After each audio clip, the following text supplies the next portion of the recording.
The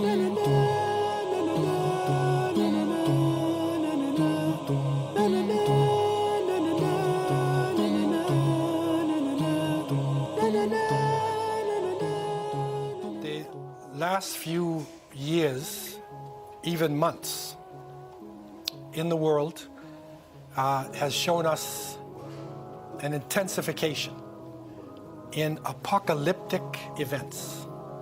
And when I say that, I mean the things that are going on in the natural world. This is probably where the greatest apocalypse is.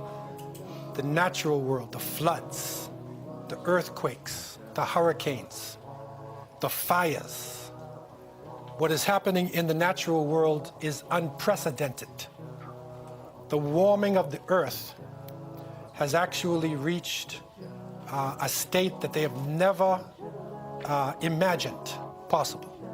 Antarctica right now, the huge ice caps are melting. And no doubt, within the next few years, may Allah forbid, but the reality is in the next few years we will be witnessing some natural events which is going to change the relationship of people forever. The earth itself is, in a sense, throwing us off. Human beings have become, to a great extent, like a virus, where we literally infect the body. The places where so-called civilization goes in this past 300-400 years, it literally infects the environment, destroys the water, destroys the atmosphere, and causes confusion. Along with this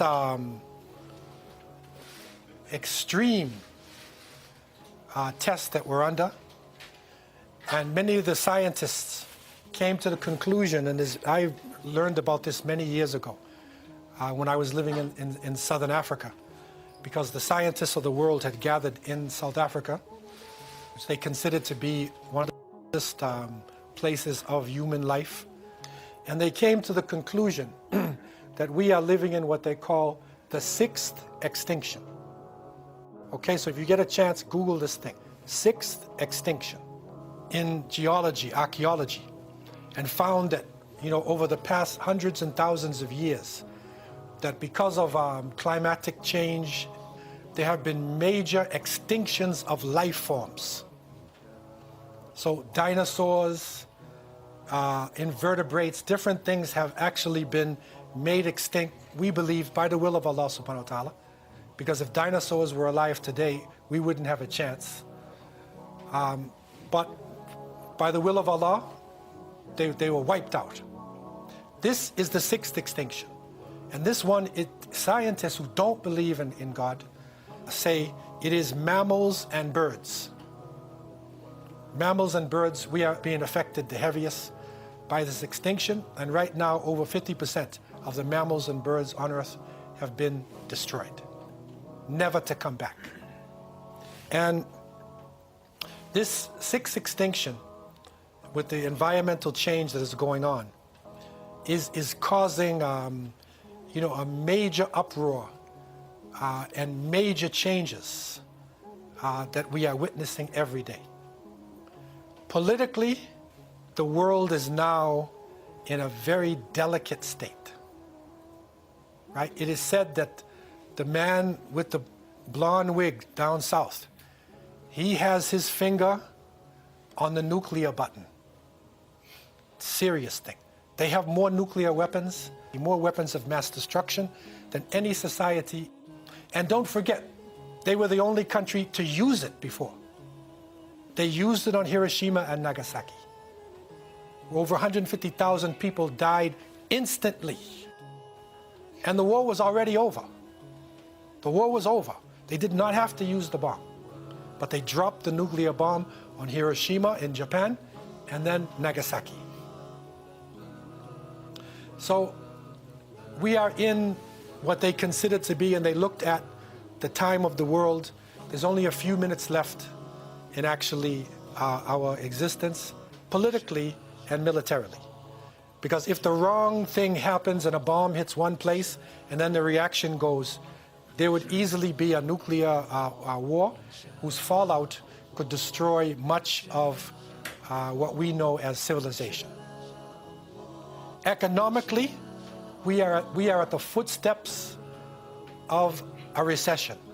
There was a great recession in 2008, right? There is another one which is about to strike again. And the recent tariffs that are going on, the trade wars between US and China, is going to put us to the brink of a major confusion economically. And right now, the most important institution in all of our mega cities is the bank. Any city that you go to, and I've traveled to a number of countries, right? Anytime you come into a big city, look at that city, if it's part of the so-called Western civilization, and the biggest building is the bank. Usually the next one, insurance. Mark my words, go to any city and look. And you're going to see. The bankers are actually deciding the politics of the world. And many of your leaders, our leaders, are merely public relations officers. And when the confusion hits economically, right, that's going to hit the source, the bottom line. And we Muslims, who have been blessed with the last revelation, we are in the middle of it. We are in the middle of it. And we thought for a long time that this could not hit us.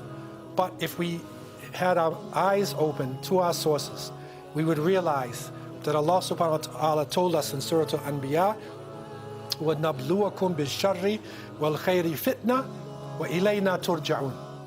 And we shall certainly test you by way of good and evil, and you will all return to us. And a fitna is a trial, a temptation, or punishment. It's even like a confusion. We are not sure which way to go. A trial that you're going through in order to be purified. Because it comes from the FITNAH, the word itself is used when you purify metals like gold or different metals. You do it with fire. You burn it to purify it. Okay? And so this is what we are going through, a type of purification.